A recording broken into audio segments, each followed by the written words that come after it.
میں نے ایک لمبا عرصہ سعودی عرب میں گزارا اور عورتوں کو دیکھا کہ وہ بالکل مردوں کی طرح سجدہ کرتی ہیں. پھر اس کے بعد ریسنٹلی میرا پاکستان جانے کا ہوا اور میں نے وہاں پر جا کر کچھ لوگوں سے صرف ذکر کیا کہ جو ہے وہ لوگ بہت بچ کے سجدہ کرتے ہیں. تو میں نے ان سے ذکر کیا تو ان سب نے اس کو ڈینائی کیا اور کہا کہ نہیں، یہ تو امام ابو حنیفہ کا طریقہ ہے. یعنی امام ابو حنیفہ کا فرمان ہے کہ جو ہے مرد عورتیں بچھ کر سجدہ کریں اور ان کی ایلبوز زمین پہ ٹچ ہوئی ہوئی. حالانکہ جب ہم کالج میں اسلامیات پڑھتے تھے تو وہاں ایک حدیث تھی کہ اب سجدہ ایسے نہ کرو کہ آپ کی کوہنی زمین سے ٹچ ہو رہی ہو، یعنی کتے کی طرح سجدہ نہ کریں.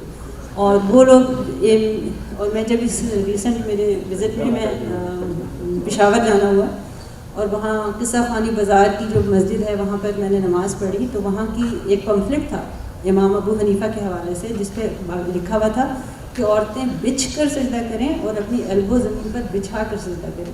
تو آپ پلیز مجھے، میرا سوال جو ہے وہ امام ابو حنیفہ سے متعلق ہے کہ کیا واقعی امام ابو حنیفہ نے ایسا کہا؟ دیکھیے، یہاں پھر وہی مسئلہ ہے کہ ایک چیز ہے مذہب اور ایک چیز ہے کلچر.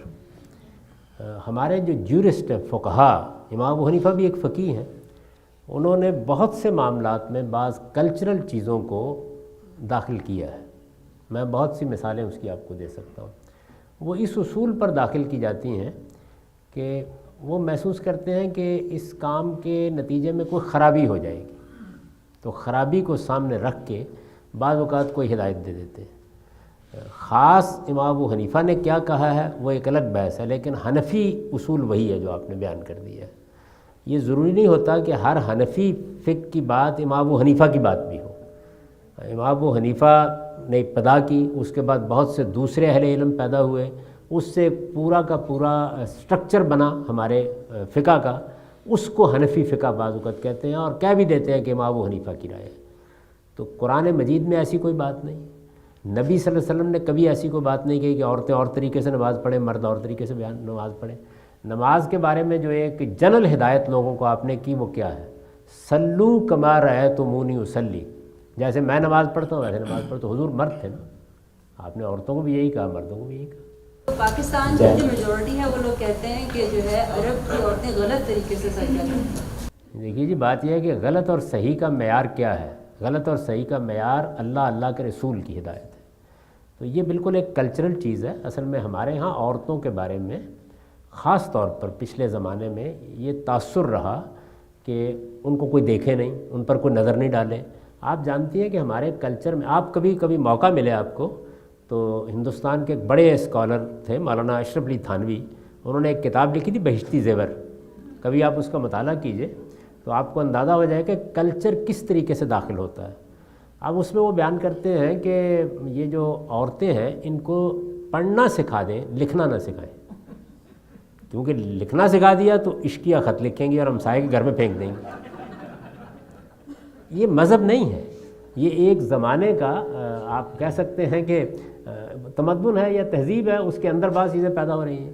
ہم نے دیکھا کہ دلی کی تہذیب میں یا ہماری پرانی جو تہذیب تھی اس میں عورتوں کو پابند کیا جاتا، لڑکیوں کو بتایا جاتا تھا کہ تم لوگوں نے کپڑے دھوئے ہیں تو آپ باہر صحن میں نہ ڈالیں.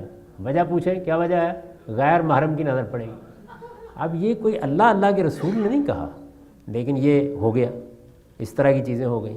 تو بہت سے ایسے معاملات ہیں جن کا تعلق اس طرح کی کلچرل چیزوں سے. ان کو مذہبی لوگ بعض اوقات اس اصول پر مذہب بنا کے بیان کر دیتے ہیں کہ اللہ اور رسول یہ چاہتے ہیں نا کہ عورتوں اور مردوں کے درمیان کچھ احتیاط رہے.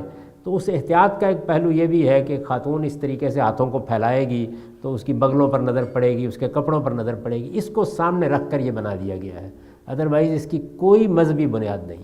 پرنسپل آپ کو بتا دیا کہ جیسے مرد نماز پڑھتے ہیں عورتیں بھی ویسے ہی نماز. اچھا وہ اپنے طور پر کوئی احتیاط کرنا چاہتی ہیں، بسم اللہ، بڑی اچھی بات ہے. اس حد کے اندر جس میں نماز پڑھنی ہے تھوڑا بہت فرق ہو جاتا ہے. ہر آدمی ہو سکتا ہے میں کھڑا ہوں تو میں ذرا اور طریقے سے، یعنی جن چیزوں میں اللہ تعالیٰ نے اجازت دے رکھی ہے، کوئی بہت اسٹرکٹ نہیں کیا. تو مثلا نبی صلی اللہ علیہ وسلم کے بارے میں بعض موقعوں کے اوپر لوگوں نے جو دیکھا ہے آپ کو نماز پڑھتے ہوئے، ایک طرح نماز کا لا کیا ہے وہ میں نے آپ کو بتا دیا کہ اس میں عورت اور مرد میں کوئی فرق نہیں. لیکن لوگوں نے حضور کو نماز پڑھتے دیکھا تو کسی نے دیکھا کہ آپ جس وقت سجدے میں گئے تو آپ تھوڑا سا بیٹھ کے پھر اٹھے، کسی نے دیکھا کہ نہیں فوراً اٹھ کھڑے ہوئے. تو اب اس پر بحث ہوتی رہتی ہے، لوگ کرتے رہتے ہیں. یہ اصل میں تھوڑے بہت فرق ہر کام کرنے میں ہوتے ہیں جب آپ کرتے ہیں، ان کی کوئی حیثیت نہیں ہے. تو نہ کوہنیوں میں کوئی مسئلہ ہے، نہ کسی اور چیز میں کوئی مسئلہ ہے. مردوں کی عورتوں کی نماز میں کوئی فرق نہیں ہے، مردوں اور عورتوں کے روزے میں کوئی فرق نہیں ہے، مردوں اور عورتوں کے حج اور عمرے میں کوئی فرق نہیں ہے. یہ سب بالکل ویسے ہی آپ کریں گے جس طرح سے ہم کرتے ہیں.